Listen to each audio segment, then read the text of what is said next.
Hello guys, welcome back to Login Helps. Today's tutorial video will be about signing up to a new Garena account. Before proceeding any further, Garena is an online game and social platform for people to discover, download and play online games. It was founded in Singapore in 2009. Now, to register to Garena on your mobile, go to Google Chrome or any other web browser and search for Garena Sign Up. Now click on Garena Account Center.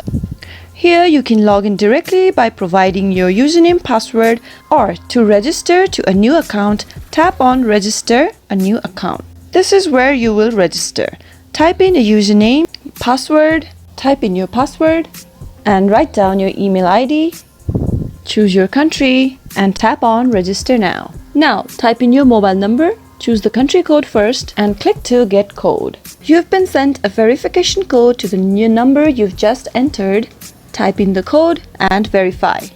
Click on Verify. That is how you create a Garena account. To log in, click on Log Now. Click on your username. Once again, in order to log in, type in your password and click Login button. And you are signed in to your Garena account. Well, that is how you create a Garena account successfully and easily. Thank you so much for watching this video till the end. If you liked the video, give us a thumbs up, subscribe to our channel and press the bell icon for more videos like this and never miss another update from us. I'll see you again with another video soon.